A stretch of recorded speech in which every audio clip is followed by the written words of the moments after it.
The latest tech. I'm Alexa. I can answer your questions. Interviews. And we are evolving, and we are seeing an amazing opportunity that's happening. Accessibility. Accessibility is one of our core values. This is Double Tap TV. Welcome to another edition of Double Tap TV. Thank you guys so much for being here. I am Marc AFLALO. In a moment, we'll be joined not only by Steven Scott, but we've got a very cool guest, another fellow Canadian lined up for this week's show. Before I get Steven on the horn here, we're going to remind you that if you want to get in touch, it's feedback@doubletap.online. Send us an email anytime and we'll get back to you, I promise. And of course, on Twitter, we are at @DoubleTapCanada with the hashtag AskDoubleTap. Steven Scott, eSight 4. Give me your your elevator pitch on this device. What, have I got to sell it to you? Is that what I'm doing now? I'm selling you the kit, right? Okay. This is a cool way of doing it. The doors are opening, Steven. I'm pushing floor 7. Okay. You have 7 floors. What is a Shark Tank? I mean, where am I here? Right. Okay. So eSight 4 is, or at least sells itself as a pair of glasses that you would buy, that you would wear, that could give you back vision you've lost. Now, that's quite a statement to make. And when I say glasses, I'm not talking about the glasses I wear, the Bose frames I wear every week on the show, or a pair of sunglasses or a pair of regular glasses. They look a little bit bigger than that. They're probably more kind of virtual reality headset style because they have a camera on the front, they have screens on the inside, and you're actually not looking through glass, but you're actually looking through screens. So 2 OLED screens built into this headset, again like a VR headset, and then a single camera looking out to the world, and you're using that vision that it is creating, those images that are on your eyes, that on the screens. That's what you're using to give you back your vision. And it only works for certain people with certain eye conditions, and of course it depends on the level of your vision. But if you have, for example, retinitis pigmentosa, this is an eye condition where you only see a very small part, or out of a very small part of your eye. If you're able to take a screen and you're able to put that screen, that image, through from what the camera sees, onto that part of the eye that can actually see, then you can actually give someone better vision. And in some cases, believe it or not, Mark, you can get up to 20/20 vision in return. Is it true? Is it possible? Does it actually work? And that's what we're going to find out today. How many times in your career, as a journalist and in the media and talking tech, have you heard similar claims from a product? All the time, especially, I mean, you think about it, it's for everything, isn't it? It makes you, here's the product that makes you walk better, here's the product that makes you sing better, here's the product that makes you do everything better. And now apparently we can see better. Is it possible to take damaged vision and make it 20/20? Well, these are claims, but they're backed up by some evidence, and in particular the evidence that, again, if you highlight the part of the eye, or you give the eye the type of vision that it can handle, it may not be that you're seeing exactly like you see, Mark. 'Cause I assume, I don't know, but I assume you've got 20/20 vision.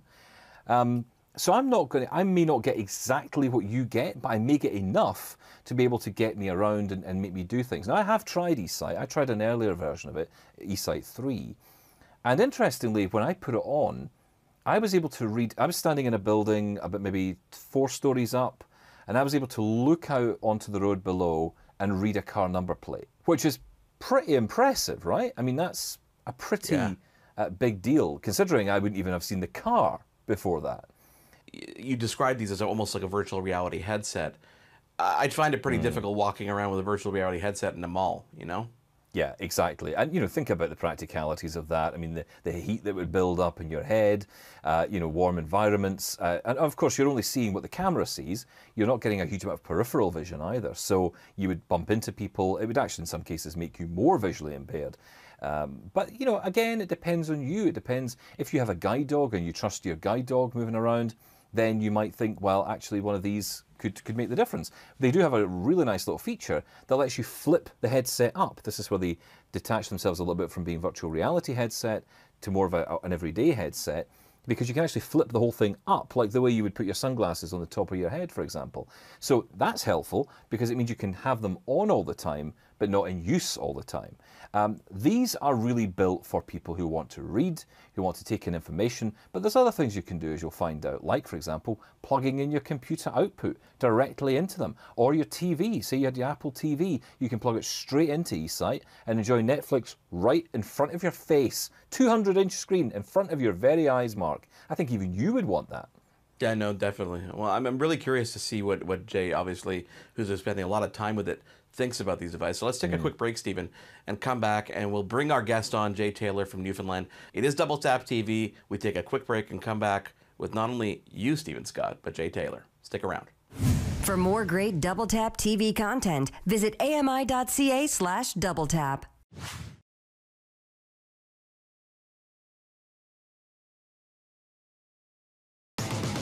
This is Double Tap TV. Welcome back to Double Tap TV. Thank you guys so much for being along for the ride. Feedback at doubletap.online is our email address. Please do send your emails that direction. And of course on Twitter, we are at DoubleTapCanada with the hashtag AskDoubleTap. Steven Scott, you are standing by with our guest for this week's program. Yeah, I've got a guest with me this week, Mark, and very excited to talk about eSight 4 because this is a new technology. It's been around for a couple of years. Obviously, the name gives it away, eSight 4. There have been a couple of versions before that, clearly. But this one has got some really nifty features. It's also promising, as I was mentioning, 20/20 acuity to people who've got certain eye conditions. Now, someone who's been trying it out and is going to talk us through the difference between eSight 4 and its predecessor, eSight 3, is Jay Taylor from Newfoundland. He joins me now here. Hi, Jay. How's it going? Great to be back, man. Awesome to be here. Great. I always had a face for radio, but now I'm on TV, so here we go. Well, that's right. I was going to say you're an old friend of the show at Double Tap Canada, of course. You join myself and Sean and Tim on a fairly regular basis, which is amazing. And it's great to have you here on Double Tap TV. I have to say, you know, from one visually impaired person to another, you look amazing. And right back at you, my friend. And if you believe that, you'll believe anything. Okay, so let's talk about eSight. Now, you have been trying eSight for a while, actually. You got eSight 3. You're now holding the eSight 4 there. For those who aren't aware of what eSight is, give us a bit of a rundown as to how it works. What can it do? Well, the first thing with eSight is that it is a pair of electronic glasses. So essentially what they've done is they've taken a video camera and mounted it to the head. I'll bring it out here now on the table in front of me in a second. But what it is a video camera with two screens on the inside, and there are controls to use that camera for either zoom in, zoom out, adjusting contrasts and different reading modes and color filters and different things like that to really enhance someone's vision. So I'm going to see if I can get on the camera here and give a little bit of a look-see inside and how everything is actually laid out in here. The eSight unit does come with two separate batteries, which was one big difference from the original. It just had the one, and then there were external battery packs that you could add to it. But this model does come with two separate battery packs, and they are interchangeable, which is one of my biggest concerns before we actually got into the model and looking at it. Because the original eSight would last probably about 2.5 to 3 hours. Like my eSight 3. And then, you had to charge it up or attach other batteries to it, and it was just cables and cords going everywhere. This new version actually has what I like, I'll say it, and I believe I mentioned this on Double Tap Radio as well, that it's hot swappable. So you got a battery on your headset, the battery runs out, you have about another 20 minutes of an internal battery that you can just quickly pop the other one off and pop the new one on. So you don't lose the ability, if you're right in the middle of something, you don't have to wait for it to reboot or any kind of thing like that. It's a fairly quick thing. So it's actually really, really good in that respect. I'm going to show the kind of comparisons between eSight 3 and eSight 4. So currently right now I have in my hands, this is eSight 4. So this is the new unit right here, and it has what they call the halo, and the halo is how you would actually attach it to your head. So looks a little bit strange, it looks like what is this weird thing? But what happens here is how this actually mounts to your head, and I'll put it on here in a second. It carries the bulk of the weight of eSight on the base of the head and the base of the neck. versus on the forehead, which a lot of other units will do. So it's a very easy adjustment on it. On the unit right here on the front, you're going to see there's a dial right here. And this actually is like what I'll call like in hard hats or type of things like that. Any kind of helmets, you have the little dial and you can adjust it out to adjust your sizing, and then you can tighten it properly. I'm thinking about virtual reality, Jay. Is it similar to a virtual reality headset in that kind of style, at least? In some kind of a style like that, yes, but it is smaller than a VR headset. So it doesn't take out, like, it doesn't completely encompass the face kind of deal. And instead of sitting, because with a VR headset, yes, it does have the strap that goes right across the top of your head. This one kind of sits. I've often compared to when you see people and they take their sunglasses and they put the sunglasses up on their head. Yeah. That kind of a thing. That's kind of where this would sit. So it's kind of like in the middle part of the head. So I'm actually just going to put this on here right now and show you exactly what I mean. So here we go. So eSight does have the unique ability to be able to tilt itself out of the way. So some other devices that are on the market right now, once you have the device on your head, you either take it off, put it on. That's it. Nothing more. With eSight, you have the ability to leave the device on and still be able to access whatever vision you may have around you. So it's, you know, it does give that extra convenience that you don't always have to be struggling putting this thing on and off. So I have the device on right now, and I can pull the glasses down in front of my eyes. But if you get a close look here, you can actually see that it's across my head, and then it's around the back is where the battery would actually insert. Looking at this right now, it is a device people are saying that's kind of big and things like that, and it might be for some folks, but compared to some of the other ones that are actually on the market right now, and to eSight's previous model, this one is, I will call it, in the middle ground. Because here's one of the key features. eSight 4 is entirely wireless.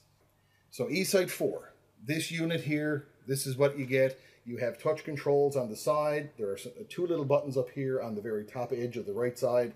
You can plug in direct cables to here to charge up the device while you're using it. You can plug in HDMI to the other side, so you can stream things directly into the glasses, or use the app, which is gone over by the coach that you would get. Okay, so that's the hardware.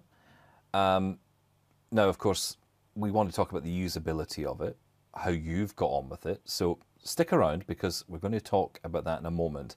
Find out how eSight 4 has or hasn't worked for you. We'll find out the answer to that. That's coming up here on Double Tap TV. Jay Taylor, stay right there. Mark. I too am looking forward to exactly how that gets on. I am Marc AFLALO, he is Steven Scott, and our guest this week is Jay Taylor. We take a quick break here on Double Tap TV and come back with those hands-on impressions. Stick around. Love Double Tap TV? Listen to AMI Audio for Double Tap Canada every Thursday at 8 p.m. Eastern for news and reviews on everything tech.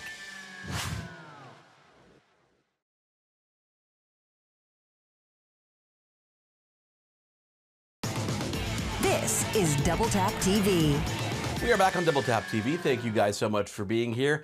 We're in conversation with Jay Taylor all about eSight 4. Steven, hopefully you still got him to stick around to show us some hands-on time. That's right, Mark. I'm with Jay Taylor here from Newfoundland. We're talking about eSight 4. Now, earlier we talked about the difference between eSight 3 and eSight 4, and there are clearly some major differences, especially around power and battery, and, you know, having wireless versus wired, which just makes so much sense, Jay, when you think about it.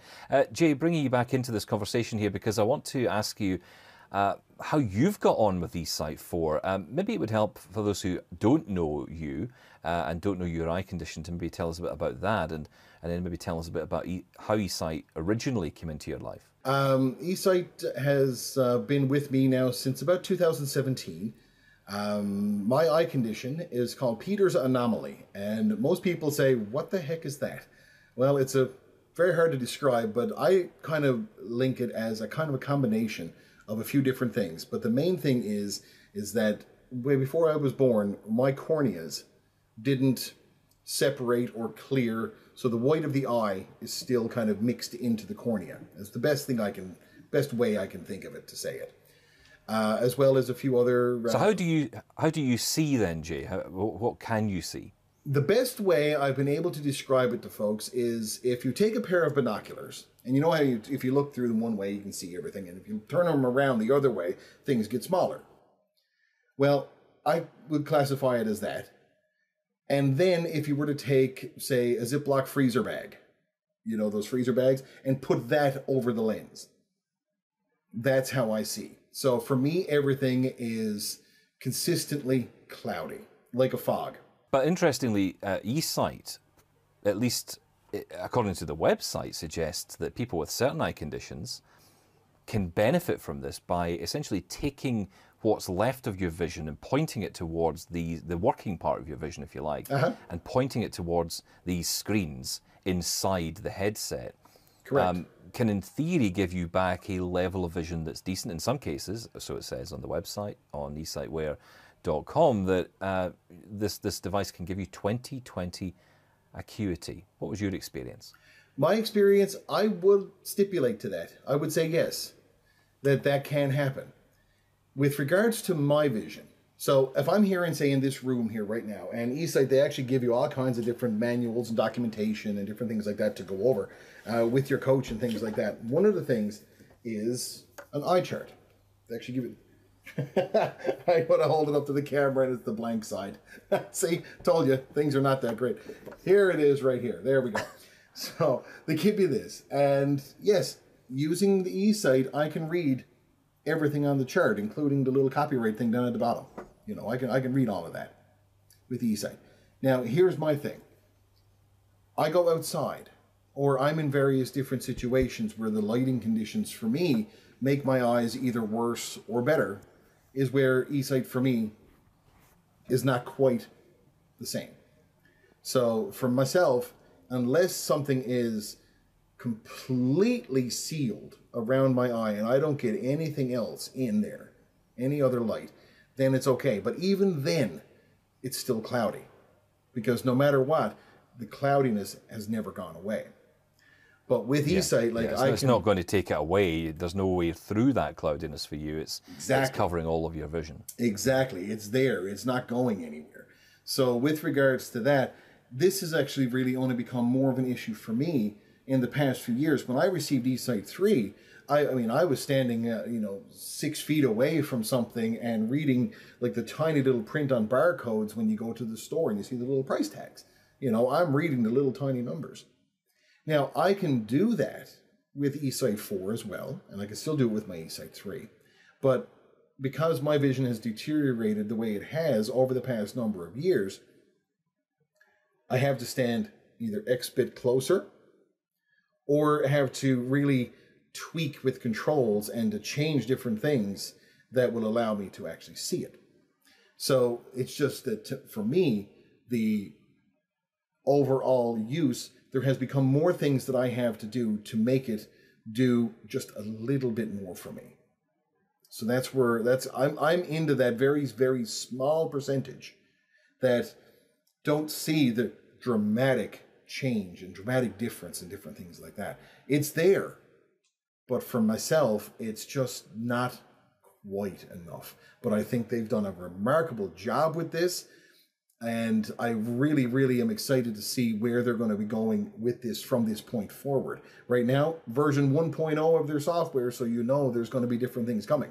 You know, different little features, different little add-ons and things like that they're going to be bringing into this thing. So it's just the nature of my eyes are what I'll say messed up. So yeah. Well, yeah. Well, you're in the right group here. You're among friends, Jay, for sure on that. But it must be really frustrating though, because you obviously have this kit. You've had the use of eSight 3, and that was working pretty well. Mm-hmm. And now eSight 4, which in theory should have given you in more, but it's just as a result of your eyesight. And it's important to maybe say to people that, isn't it, that this technology promises a lot, and in theory for many people it can make a difference. Absolutely. But it's key that you try it. You've got to try these things out. Absolutely. And the fact that they do have a trial offer, that you can actually get eSight in your hands and on your head for a very reasonable amount of money. I believe I got to get it exactly. I believe it's $149 and that will get it for you, and you'll have it either for, I believe it's a week or 10 days or something like that in your home with the coaching and everything like that. So they will go through all of the documentation and everything that comes with it. They'll go through the whole thing and all of your training to be able to get you up and running with it, to really see, literally, if this is the device for you. If not, then it's okay. You can send the device back. So, and you know, you won't be, you know, on the hook for the X numbers of dollars that the unit costs. I mean, I want it to work so badly for me, but there are just elements, like I said, of my vision, and this is one of the things that eSight has always been very careful about.